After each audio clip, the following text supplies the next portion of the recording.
Mashle Magic and Muscles is the Harry Potter anime I didn't know we deserved, but the way they just turned Quidditch into a boomerang sport, somehow with a ball, is one of the funniest things I've seen. So a boy who can't use magic gets recruited for the local Quidditch team, all things considered. And instead of throwing his broom and jumping up and making it look like he's flying, Buddy says, "Hold my beer," and almost does a Sonic the Hedgehog animation to keep himself propelled in the air. And if that wasn't cool enough and funny enough, he then takes the ball, whips it so hard that he not only gets a goal, but it somehow continuously boomerangs around and he gets like the biggest score the school's ever seen. This show is the best parody while simultaneously being a compelling, self-contained story that's doing its own thing with Mash as a character, and I love it. Full live reaction available on my Patreon if you do want to see my full uncut thoughts. This episode, after coming off of one of, if not the funniest moment I personally have seen in television anime, just the way he not once but twice just completely brutally smacked down the vice principal, a local bully, and just had no concern about getting expelled until after the fact. To come into this episode where you have the almost Sonic the Hedgehog animation, that's all well and good, but they make it so much funnier with the Hello Police meme. So we get introduced to Lance, who, by the end of the episode, I like Lance. I think Lance is going to be a fantastic character. But the Lolicon joke was fantastic. I love how instead of going with the typical, oh, he picks up the locket that fell off the character who challenged you to a duel, it's clearly his little sister or someone he cares about, and we're like, oh, he's doing this for a noble reason. Mash, he doesn't have any of that. He stutters. He's scared. He's worried. He's like, oh my god, I'm in contact with a Lolicon. I need to contact the authorities. And I love how, instead of getting defensive, instead of saying, no, that's just my little sister, no.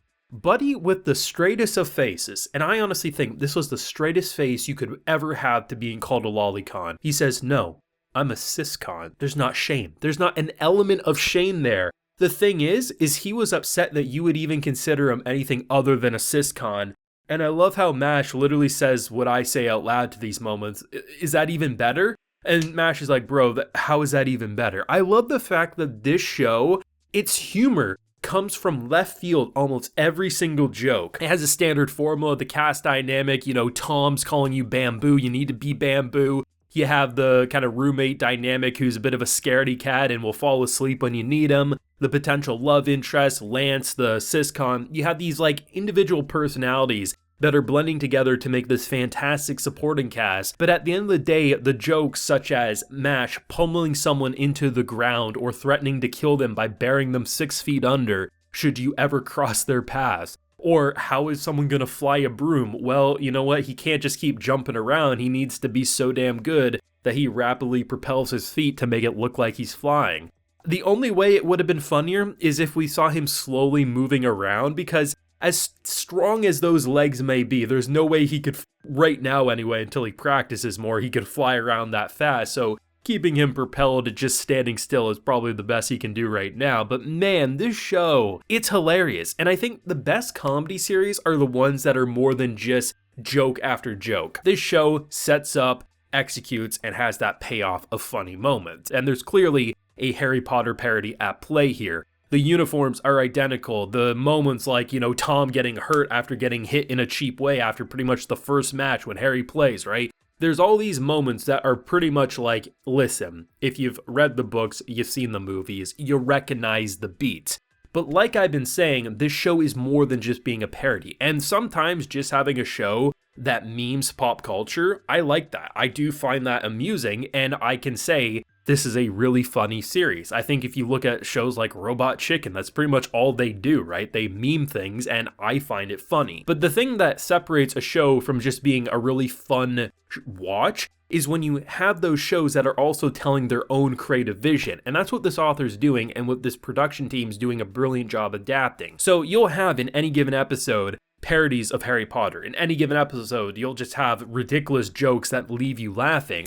But I love the fact that you have these stories that are interesting to follow. Lance as a character literally gets memed as a lolicon / siscon, but you can't deny the fact that he's a good guy who you also want to root for because he's in a world that's kind of pathetic. So basically, we learn the full truth about the lines. Most people have a single line, the ultra-talented have two. So the fact that his sister has some sort of incurable disease seemingly, and over the course of 5 years, her magic will be gone. And given the type of world that this is, that basically means you have to hand over to the authorities and yeah, you ain't gonna see your sister again. And the fact that Lance is like, you're not my parents. If you agree to this BS, you're not my parents. You're not her parents. I'm going to get up to being #1 ranked, and I'm either gonna change things from the inside or get enough power to help her. And that's a respectable goal in the middle of a funny joke that started as him being a lolicon or a syscon, right? And I like the fact that this show isn't afraid to have an element of seriousness, whether it's, you're bullying my friends, I'll kick your ass. Oh, you're trying to threaten my family, I'll kick your ass. Like, Mash is a character who,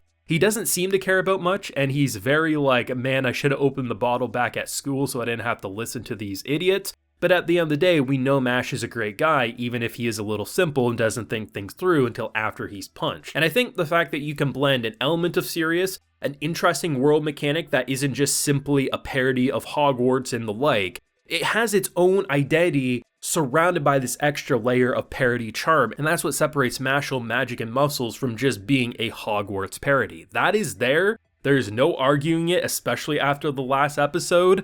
But man, this show is obviously so much more, and I'm glad that a character like Lance isn't just going to be a punching bag for just that syscon trope. That will be a punching bag joke, I am sure, but at the end of the day, I think there's an interesting emotional reason for his determination, and the fact that he went out of his way to even give one of those, like, the silver pieces to him, because basically Mash ends up, like, pickpocketing him in rapid speed after, using his muscle enhancement magic to run down the mountainside and catch the bottle. I love the fact that there's this element of honor despite, starting off wanting to murder the boy. And honestly, they didn't need to go that far, but they do so in a way to make you want to see more of Lance, but also laugh at him all at the same time. That's kind of the brilliance of the cast. You like them, you laugh at them, sometimes you pull your hair out like, bro, stop calling him a bamboo, stop saying Mash said that he's gonna be your ace on the team, he never said that. But that's why we like characters like Tom, because they're such a riot. I said last week that this might be the funniest anime I've ever seen, and I'm sticking with that. Even if somehow it falls off and doesn't make me laugh quite as hard as episode 3 or 4, at the end of the day, the past 2 episodes alone are some of the funniest anime I have ever experienced. And I think the fact that we're only a third of the way through its first season of hopefully many seasons says to me that this show ain't gonna be slowing down. The momentum's gonna keep going. The story's gonna keep going, the characterization are gonna keep going. I love the fact that his Gramps is just chilling in the forest, a big explosion goes off. They just gotta assume at that point it's probably Mash, and that's probably why they're also gonna be a little freaked out all at the same time. But thoughts and feelings yourself down below. Drop a like if you enjoyed, subscribe if you're new around here, ring that bell of course so you get notified when I upload on the channel, and like I mentioned, we do have a full live reaction available on my Patreon if you're interested. While you're there, you can also get a video shoutout. So today, we have Teeny Bopper, The Gentleman, Tran Nguyen, and Tommy Mundy. So I appreciate the support, everyone. Please take care and have a good one.